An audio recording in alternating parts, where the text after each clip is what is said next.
Halo. Halo, niambie Joki. Kwa sana. Mimi kusili kisho kwa kuelezea. Basi kama kweli sasa ndo nafika ofisini. Hebu usikate simu moja kidogo.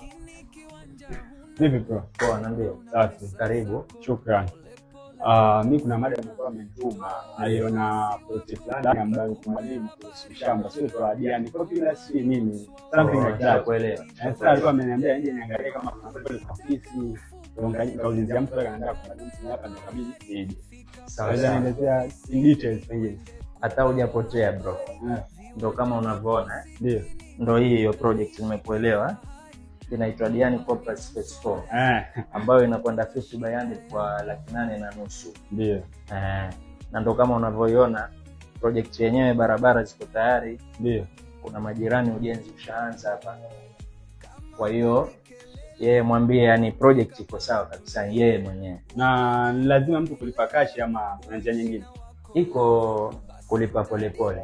Kama hivi ikiwa cash ni 8,50,000 sio? Ndio. Kulipa polepole itakuwa 9,50,000. Hiyo shamba inaitwa Diani Corporate Space 4.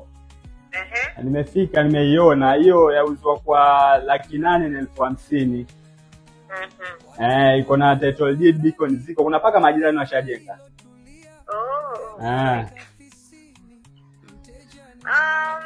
Sasa tunapangaje? Na mimi ninakwambia kesho tunafika. Naweza kuja kwa ofisini. Hiyo sio shida. Wewe ukishuka, sio washuka kesho kutwa. Jumamosi nitakuwa nyumbani. Nitakutafuta mida kama mchana nikufuate. Tuje kombani ofisini afu tuende tuangalie plot. Okay. Title deed ziko, ni vitu vya uhakika. Nishaona mwenyewe na macho yangu. Usinikie janga la macho. Siwezi rafiki yangu, siwezi. Sasa mimi mwenyewe kishukuto naja. Haina shida, nitafika kwenye hizo ofisi, nitapeleka. Inshallah. Poa. Sasa. Bye. Haya. Sasa bro, sawa. Mimi nakuelewa. Huu madam kweli wataka shamba cha mtuma sana. Sasa pengine kwa namba ambayo zanipa ndio hiyo, siku ikifika mwapigie kabla nyingi.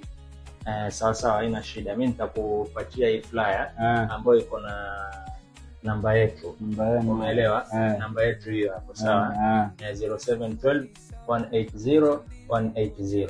Sasa mimi Jumamosi nitakuja inshallah. Jumamosi mida kama mchana. Karibu sana. Shukrani.